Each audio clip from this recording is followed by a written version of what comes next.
I don't know if it just caught in the intro, but anyway, what is up, guys? It is Take a Look here, bringing you something a little bit different. Now, as you guys know, I very rarely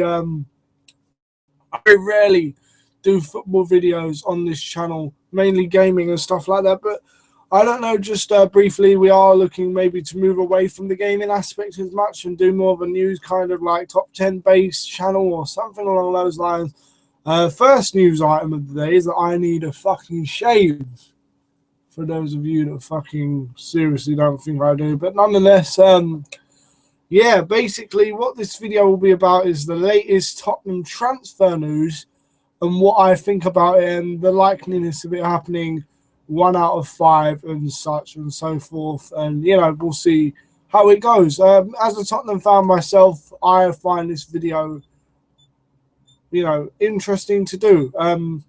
But there has been like loads of random bits of transfer news, especially like in the last couple of days, linking us with all kinds of players, actually linking us with midfielders, with fucking strikers, with wingers, with I don't know, man, but the strangest I should say piece of transfer news that I've gotten so far is that Tottenham may well be looking to part ways with Hun Sung-min or Hun Min Song.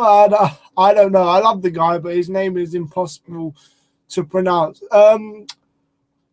First of all, should this happen, I would honestly say no, because like obviously you can't just give a player 1 season and then chuck him. He started extremely well, but then got injured and tailed off. So you kind of think that Pochettino, you know, Son, I believe, is only 22, 23, is he not? Like, and you know, they do keep faith with young players, Mauricio Pochettino. So I can't see him, you know, I can't see him being let go that quickly per se. Like, it's not going to happen this soon, you know, in his Spurs career. A bit of old news now, actually. There is some talk that Ryan Mason and Nabil Bentaleb may be let go. Nabil Bentaleb, we don't know as much about. I mean, given the fact that, you know, he has been out all season more or less injured, like with nagging injuries here and there, but very little is actually known about a transfer out of the club for that. But again, it would seem unlikely, even though he has been a squad player this year. The year before, he was one of the most vital cogs in midfield with Ryan Mason, who again is actually, now this one seems to have as much, you know, as much substance about it as anything you would probably see in the paper. But with that being said, Ryan Mason is touted to move to Bournemouth around about 6, anywhere from 2. I've heard some people say 2 million. I've heard people say 6 million. I've even heard some people say in a you know, fucking swap deal for Callum Wilson. First of all, these 2 transfers that I've just mentioned, Bentaleb, I don't believe will go anywhere. Ryan Mason, I believe, is quite likely. It's a 3 out of 5. To Bournemouth. Although I don't think it will be in any kind of swap deal for Callum Wilson. I think it'll just be a straight 6 to 8 million, and that will basically be that. And as far as Heung-min Son goes, it's a 2 out of 5 for me. I mean, I don't know. I would even say 1 out of 5, but you know, he has been injured, and maybe we are looking to add more depth to our squad because we are in the Champions League. So that could happen, I suppose. Another piece of news that I've seen is Victor Wanyama, the Southampton defensive midfielder, would be joining Spurs this summer. No reported transfer fee as of yet, but you'd be stupid not to do it, wouldn't you? I mean, I'm going to come out and say that I rate this transfer 4 out of 5. I'm not sure he's the exact player that we need. I mean, I know we do need squad backup, but I personally still regret not signing Morgan Schneiderlin a couple of years ago when we had the chance. I mean, You know, I remember one summer I was actually so sure that we'd fucking signed João Moutinho. I actually already brought him on career mode. But yeah, that was I think 2012. Jesus Christ, how the time goes. But no, this one probably will definitely happen, given the fact that, you know, he's in the last year of his contract at Southampton. It will be quite an easy one to do, considering that Southampton. I'm not trying to disrespect Southampton fans or the club itself, but they are now known as a selling club.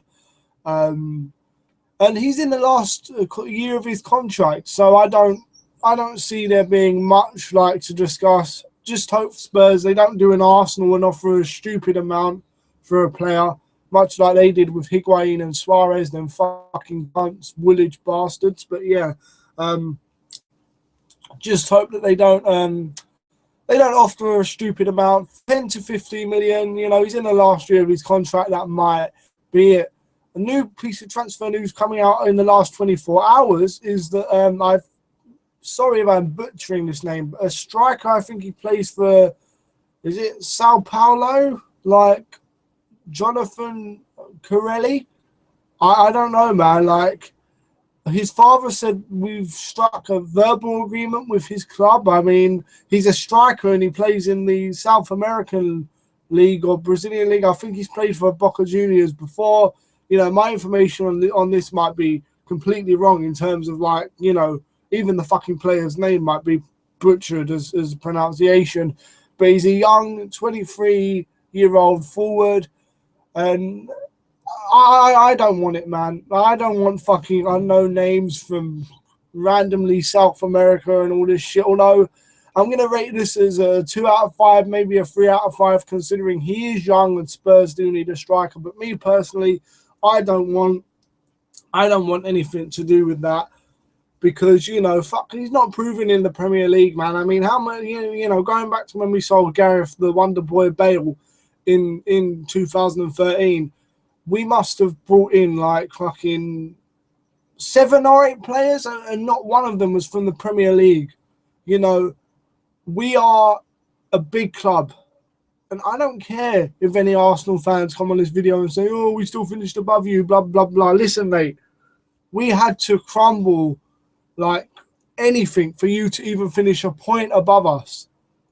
And I swear to God, if that Chadley chance would have gone in at Southampton, there would have been no St. Tottenham's Day or whatever the fuck you mugs call it. So go concentrate on getting your fucking, like, you know, them stupid pricks like DT or whatever, or all these idiots on Arsenal fan TV. To be fair, some of them do speak sense, but yeah, don't come on and go on about St. Tottenham's Day and all this bollocks when you fucking can't even decide what colour sparkles you want on the next banner to try and say Arsene Wenger out. Although I've not heard anything about that since you guys finished above us, so there you go. But whatever. The point is, you can't go getting unproven strikers, not when you're in the Champions League, and not like, you know, when you want to make a big fucking deal of yourselves, basically. When you want to make a big splash, you can't go around on fucking taking chances, which brings me on to my final piece of transfer news for the day. The Daily Mail. Now, I know some people don't think that they're all that. You know, they don't think that they don't think that they're fucking reliable, but they're reporting that Jamie Vardy has a £20 million release clause in his contract. Now, I'm not saying it's been reported that Tottenham will go for him. I'm not saying they will. I'm not saying they won't. I'm not saying anything. All that I'm saying is 20 million for Jamie Vardy. He's 29, admittedly, but Ibrahimovic is like 30 fucking 3. And some clubs are definitely on getting him. And I know Ibrahimovic is better than Vardy, and yes, and that and the other, but I don't know, man. I don't know why Tottenham aren't fucking just spending 40 million now and triggering these Leicester players release clause, Kante and Vardy. Just fucking do it. I mean, you still got 25 million in the bank from trying to sign Berahino last summer, who I actually think Spurs should try and sign because he's a talented kid. You know, proven Premier League player, can do good in the Premier League. You know, we can play him against weaker teams when Harry Kane's played in the Champions League, you know, and shit like that. But basically, look, spend 40 million, bring in two, in my opinion. Kante, I know it might be too quick to say, maybe he's a one-season wonder, but Kante, for me, is a world-class player. If we had, and the problem is, we didn't have another Moussa Dembele type player when we fucked up against Southampton, stuff like that. If we had Kante, who has a £20 million release clause, also apparently, then it'll be done.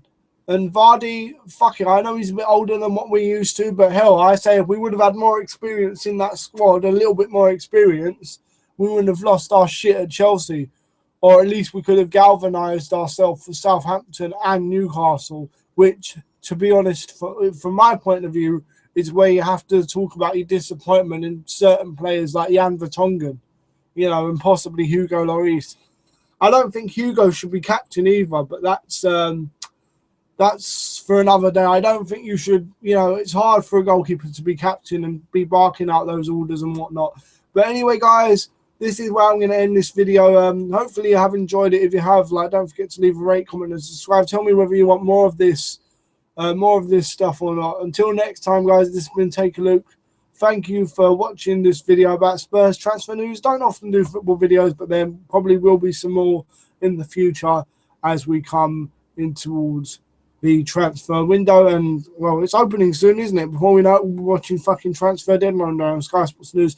Anyway, guys, once again, thanks for watching. I'm out. Peace.